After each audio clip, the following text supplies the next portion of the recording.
Pero esto es una herencia que se ha venido arrastrando por el paso de décadas. Tipos de impuestos, los directos.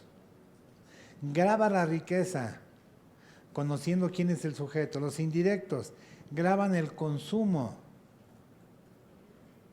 Impuesto progresivo es el que se aplica sobre un porcentaje, como el caso de renta. Si la renta es mayor, el impuesto es mayor. Y los impuestos regresivos, cuando aumentan la base, estos impuestos se reducen ligeramente. ¿Qué otra característica? Las aportaciones de seguridad social han sido definidas por la doctrina como una exacción, es decir, como un pago en favor de un ente público para asegurar el financiamiento económico en forma automática. También se les llama parafiscales porque no tienen como destino el gasto público, tienen como destino a la persona. Mejoras. Por ejemplo, que le decía la contadora, su casa aumentó de valor por ese eje vial o esa glorieta o esa zona que fue, de cuenta, su casa estaba en una calle sin pavimentación. Pues obviamente si usted la quería vender, el precio de negociación era bajo por la falta de pavimento. Pero ¿qué tal que llegue el pavimento, llega el drenaje, llega el agua potable? Automáticamente sube. En esos casos hay que pagar un impuesto. Se llama contribución para mejoras. ¿Ok? Y ahí tienen una tesis, una jurisprudencia, la jurisprudencia 1895, es una jurisprudencia ya de 24 años, donde el seguro social, a pesar de no ser un impuesto, porque todos los impuestos, ¿qué deben de tener forzosamente? Los 4 principios que vimos la vez pasada. Primero, que esté en ley. Segundo, que tenga un destino. Tercero, que sea proporcional. Y cuarto, que sea equitativo. ¿Sí se acuerdan de eso? Pues, ¿qué creen que dijo la Corte? Seguro social, lo mismo. Cuando se pague seguro social o se pague Infonavit, deben de gozar del mismo tratamiento. Es decir, que haya un destino, lo hay, que haya obviamente la imposición en ley, la hay. Encontramos en el artículo, por ejemplo, 15 de la Ley del Seguro Social, 29 de Ley de Infonavit, 30 Ley de Infonavit. Que tenga además otras 2 cosas, que sea proporcional y equitativo. Y ahí es a donde sí podríamos tal vez discutir que en seguro social no es proporcional. No es proporcional porque partimos de bases diferentes. ¿Cuántas bases tiene usted que aplicar en seguro social? 3. Salario mínimo, 3 salarios mínimos y salario base de cotización. Eso lo hace a los que ganan menos desproporcional. Porque resulta que los que ganan más de 3 tienen que pagar una sobretasa. ¿Pero por qué? Porque un excedente. Si la base del seguro es el ingreso, no los excedentes del ingreso. Entonces ahí vemos que en seguro social hay una falta de proporcionalidad, que no se ha discutido de manera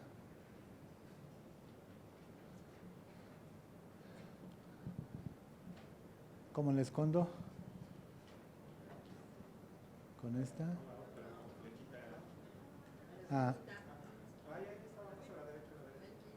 ¿Está? No, la que está a la izquierda del cuadro. ¿Está? No, ya la vi. Perdón, cierto. Ok. Ahí está también perdón, ya me brinqué, la tesis del Infonavit. Esta es la tesis del Infonavit, donde también se habla de la proporcionalidad, la equidad, el destino. Esta jurisprudencia es la 3598. Las multas. Todas las multas que en este caso imponga el Poder Judicial son aprovechamientos que se convierten en créditos fiscales.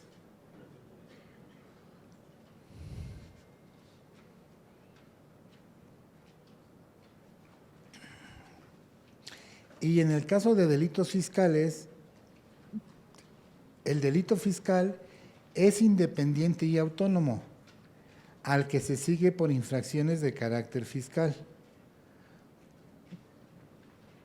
Ejemplo, peleamos un juicio de nulidad contra la determinación de un crédito fiscal. Ejemplo, de mercancía de procedencia extranjera. Bueno, como es contrabando o aparente contrabando, el delito penal se persigue, independientemente de la infracción por meter mercancía de procedencia extranjera. Son dos cuerdas separadas, dos asuntos distintos. Por eso el delito de contrabando tiene esa penalidad.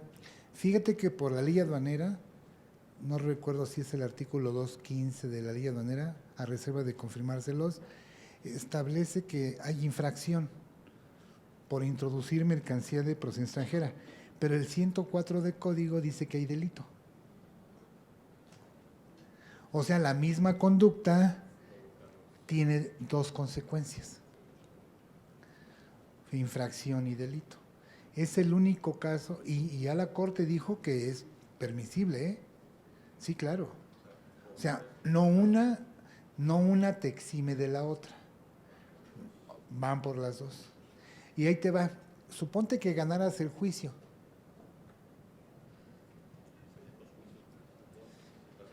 ¿La situación penal estaría vigente todavía? Pudiera ser, porque el juicio lo puedes ganar por cuestiones de forma, pero no de fondo.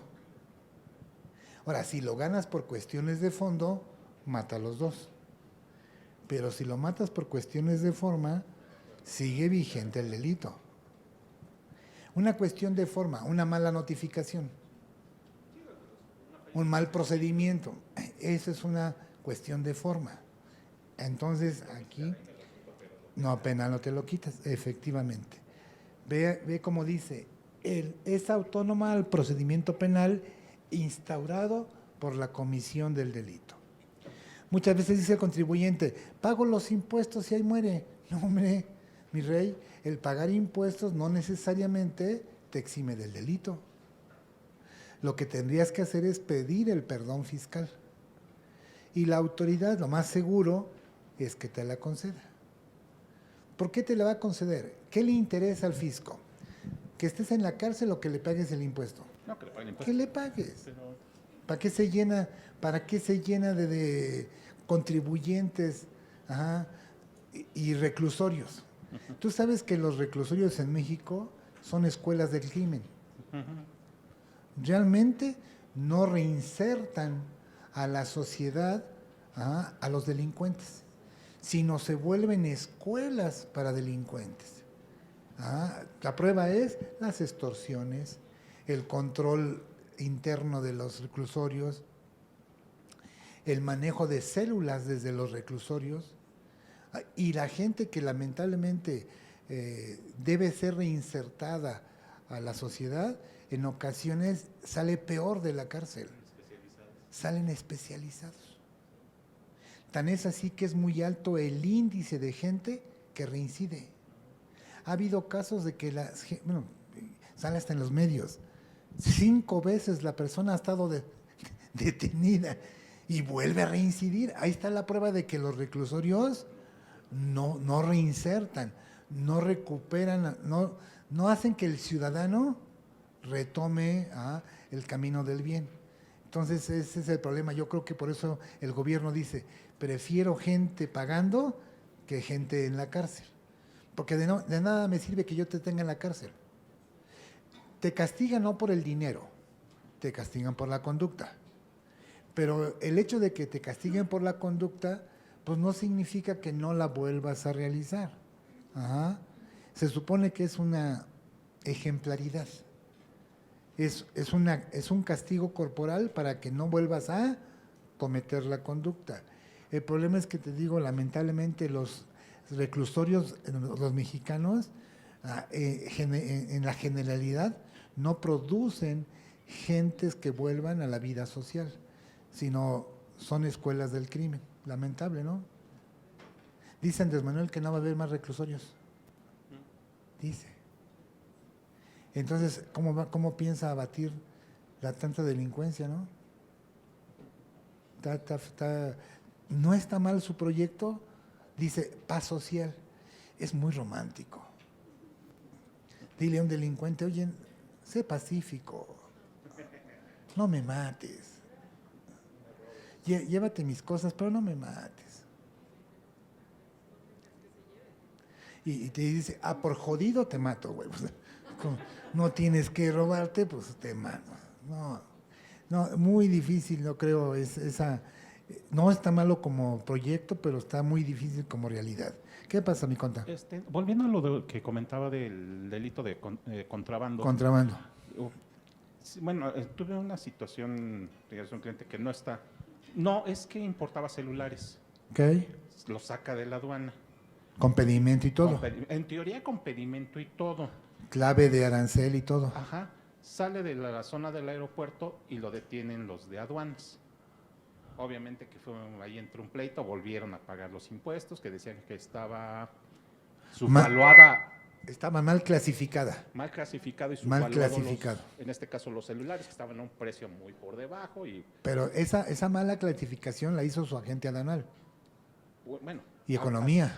Así siempre se había trabajado, ¿no? No era la primera vez que importaban celulares. El caso es que se peleó y todo esto. Hacienda, en teoría, sí nos cobró los impuestos y nos los devolvieron. Okay. Pero en este caso, se quedó hasta ahí. Pero si hubiera habido una conducta, como dicen, de carácter penal, sí hubiera habido más problemas, ¿verdad? Tal vez no, porque la mercancía sí estaba importada. Ajá. Sí se habían pagado los aranceles, pero no eran de acuerdo a lo correcto. Sí, porque por la mala clasificación que le dieron a los... bueno, en este caso al producto, a los en los pedimentos. Ajá. Hay una clasificación arancelaria. Ajá. Esa clasificación no la hace el comprador, la hace la agente aduanal. Okay. Entonces, sí, de quien podría ser más responsabilidad es de la gente. Okay. Sí, porque de hecho el asunto lo vieron abogados y todo eso. Nosotros nada más, esto fue lo que pagamos de impuestos, se volvió a pagar el IVA, que fue un asunto que también se peleó en el sentido de que lo peleó el abogado y dijeron, ¿saben qué? Nos van a devolver el IVA. Todo. Ajá. O sea, sí, porque si hubiera habido algo más grave, lo de lo penal. Si hubiera habido una rectificación de la clase arancelaria, sí te hubieran cobrado el impuesto. Okay. Significa que sí estaban bien clasificados. Okay. Sí, devolvieron todo, a final de cuentas. Y la mercancía también, porque la decomisaron, ¿no? Sí, la decomisaron. Sí, después se volvió a recuperar. Y recuperaron la mercancía. Es que ese es una de los... o sea, no nada más es el crédito fiscal, no nada más son las multas, sino también es el decomiso de mercancía, independientemente del pago de los impuestos. Sí, creo que se llevaron no sé cuántos meses en recuperar todo esto, que sí fue un desfalco para el cliente, ¿verdad? Sí, claro, es un tropiezo económico. Sí, porque se tuvo que pedir un crédito para seguir moviendo el negocio en lo que recuperaban esa mercancía. ¿De dónde venían los teléfonos? ¿De Estados Unidos o de China? No, de China. China puenteado con Taiwán o algo así, porque también es lo que hacen. Ese es el problema. Ese es el problema. Por los aranceles, que son muy bajos. Sí. Sí, los costos realmente del producto chino. Bueno, es que está muy chistoso porque los chinos me pueden facturar casi al precio que yo quiera. Sí. Pero el precio que yo les pago pues es menos. Ridículo. Sí, claro. Sí, no está... Sí. Se presta, Sí. Bueno, lo que nos enterábamos nosotros como contadores, ya lo que él negociaba No, pues ya no es mi cliente. Bueno, hasta con eso que ya no es mi cliente ahorita, ¿no? Optaron por cambiar de contadores y bueno, Por 2,500 pesos. era un poco más. Un poco, No, bueno, ¿qué son las fotomultas? Ahora aquí en México ya son multas cívicas. No, pero por ejemplo en Puebla hay fotomultas. En algunos estados. Esas fotomultas, ¿qué son para el fisco? Son aprovechamientos. Aprovechamientos. Entran al artículo 3 del Código Fiscal. No entran al artículo 2. Así que si clasificamos todos los ingresos tributarios, serían 5. 1, impuestos, el más importante. 2, específico, aportaciones de seguridad social. 3, mejoras, que tiene que ver con el incremento a tu valor patrimonial por el desarrollo de una función pública. 4, los derechos, por los servicios que te presta. Allí el Estado te presta un servicio y por ese servicio tú le pagas un derecho. Es como si tú fueras a un restaurante y para que te den de comer, ¿qué tienes que pagar? Pues un consumo. Te da el derecho al consumo. Pues es lo mismo con el gobierno. ¿Qué quieres tramitar? Quiero tramitar, por ejemplo, una licencia, hablando de ámbito estatal, lo local. Pues una licencia. ¿Quieres una licencia? Págame un derecho, te la expido. Oye, quiero tramitar un pasaporte, págame el derecho y te lo expido, cumpliendo los requisitos obvios como tu identidad, tu domicilio, etcétera, etcétera. Esos son derechos. Y luego vienen los aprovechamientos, que no son originarios de materia tributaria, pero cuando una vez se recaudan, son parte del ingreso tributario. En este caso, todas las multas de Profeco son aprovechamientos. Todas las multas federales de caminos son aprovechamientos. Todas las multas, por ejemplo, en el caso del Estado de Puebla, por las fotomultas, son aprovechamientos. Es dinero que le va a llegar al Estado o a la Federación y lo va a destinar para fines públicos. ¿Sí? Entran ahí.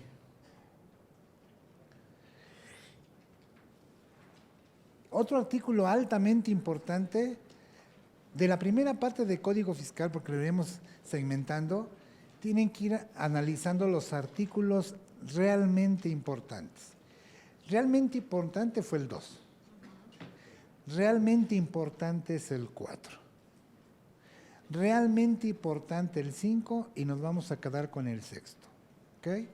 Esos artículos son, vitales, son como aprenderse las tablas de multiplicar. ¿Cómo de que no? Todavía te acuerdas.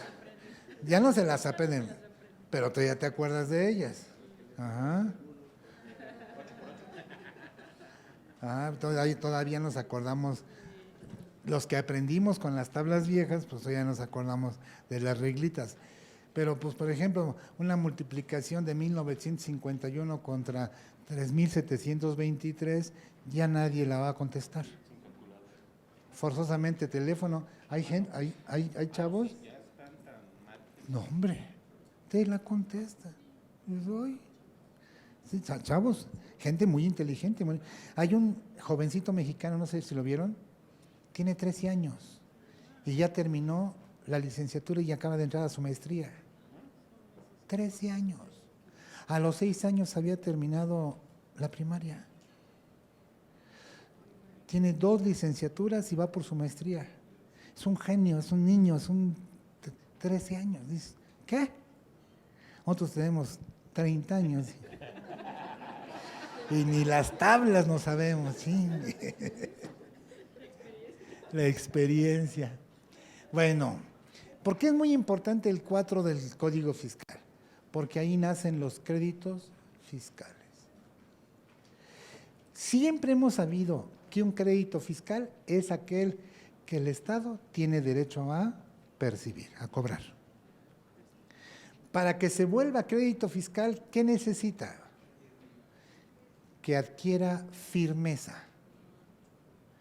¿Cuándo adquiere firmeza? Cuando pasan los 30 días. Al día 31, el crédito se vuelve firme y ya puede ser exigido a través del PAE, del procedimiento de ejecución. Entonces, aquí siempre la recomendación que he dado en infinidad de foros: si no están conformes con el crédito fiscal, manifiesten su desacuerdo. Porque si se quedan callados, se queda firme, se vuelve acto consentido. Artículo 61, Ley de Amparo. Y contra actos consentidos no hay medios de defensa. ¿Ok?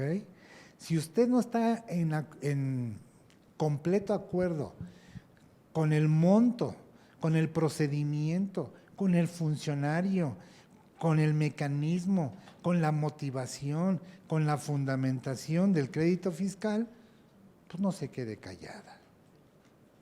Se queda callada, pasan 30 días, no hay poder humano, no hay forma de rescatar la validez o invalidez del crédito fiscal. Para el fisco se vuelve válido aunque sea ilícito. ¿Usted cree que el fisco de repente no hace actos ilícitos? En su afán de recaudar, luego transgrede la ley. Lo acabamos de escuchar con el contador. No, no, las retenciones, con el contador, la mercancía. Simplemente la decomisaron y le fincaron un crédito fiscal. Tuvo que volverlo a pagar y después en juicio pedir la devolución. Pero ya estaban pagados los impuestos. Me imagino que los IGIs, ¿no? Impuesto General de Importación, la fracción de la... Sí. Eso es parte común de la autoridad, en ocasiones se extralimita. Bueno, todo esto que se llama crédito fiscal tiene 5 etapas. Etapas que nunca nos hemos parado a reflexionar. Primero viene la etapa de la determinación. ¿Cuál es esa etapa? Determinamos que el contador hizo un acto que tiene efecto fiscal. Es decir, realizó la conducta que lo lleva al hecho imponible. O sea, realizó el hecho generador. Y cuando realiza el hecho generador, contador, hay que ver si aparece el hecho imponible. Eso lo hace la autoridad a través de una determinación. Si usted renta un local o una bodega o un almacén, una nave, ¿realiza el hecho generador? ¿Hay hecho imponible? Sí, el uso goce, ¿no? Por consecuencia, lo van a llevar al mundo del hecho imponible y le van a decir de manera escrita, este es tu crédito fiscal. Pero ese crédito fiscal tiene que tener 5 elementos. Primero, la determinación. Determinar que hay o no hay hipótesis. Hecho. Origen. Después, la determinación viene la liquidación. La liquidación es la operación matemática. ¿Cuánto es el importe? ¿Cuánto es la tasa o tarifa? Una vez que está liquidado, o sea que se liquida matemáticamente, numéricamente, se fija en un documento, o puede ser a través de buzón tributario, se fija a través de un documento donde te hacen constar que el crédito está fincado a tu favor, a favor del fisco en tu contra, a cargo de. Y luego viene el cobro, que no necesariamente implica el ingreso directo al fisco. El cobro es simplemente dártelo a conocer. ¿Te lo doy a conocer? Calcular la declaración. Tan simple. Cuando te hacen una visita domiciliaria, primero, ¿qué es lo que hace la autoridad? Dice que va a comprobar sus facultades, va a hacer uso de sus facultades, ¿no? Ok, ya que las desarrolla, que para eso tiene 12 meses, tiene 6 meses para emitir el crédito fiscal. Si estamos usando el sistema tradicional, no las revisiones electrónicas. Ok, ¿determina que eres sujeto del impuesto? Sí, lo determina. Después te liquida y te dice en pesos cuánto le debes. Te lo fija, al momento de fijártelo es cuando te lo da a conocer. Cuando te lo da a conocer. Pero te lo da a conocer ¿en dónde? En la última acta o en la última parcial, oficio de observaciones. Ahí es donde ya está fijado. ¿Y cuándo te lo cobra? Cuando te lo hace con de tu conocimiento y te dice a partir de ahorita tienes 30 días para pagar o 30 días para impugnar. Tú estableces, o mejor dicho, tú estipulas o señalas cuál será tu decisión. Si consideras que el crédito fiscal determinado, fijado, liquidado y hecho de tu conocimiento a través del cobro tiene validez, lo tienes que pagar.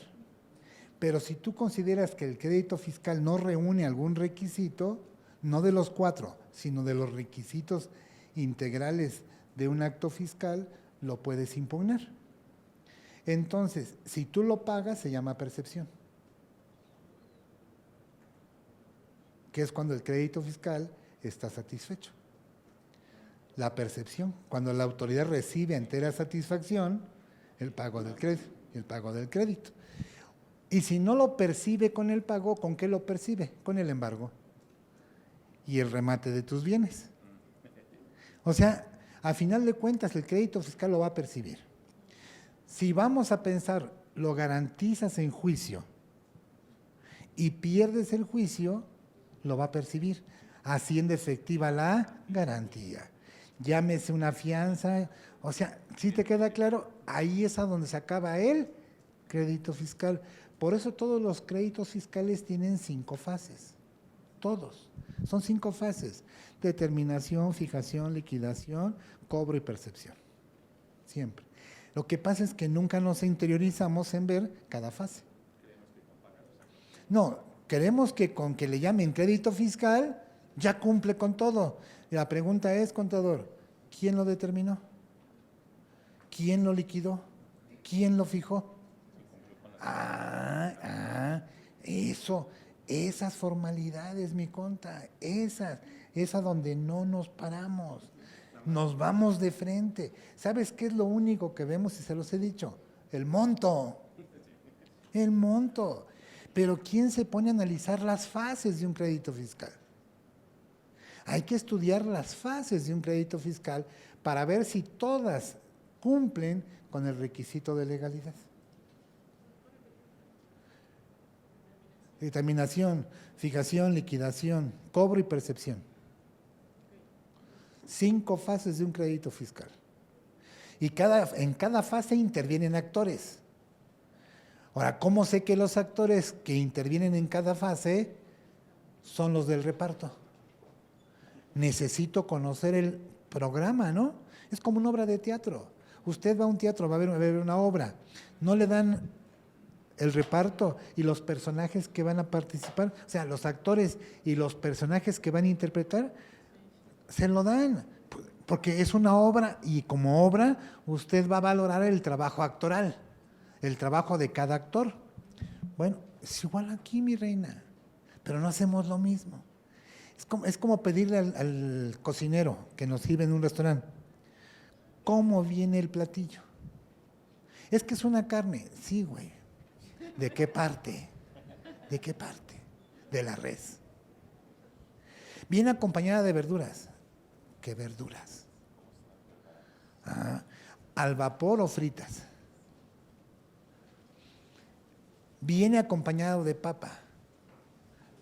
Al horno, en puré, en gajos, a la francesa, que no son francesas.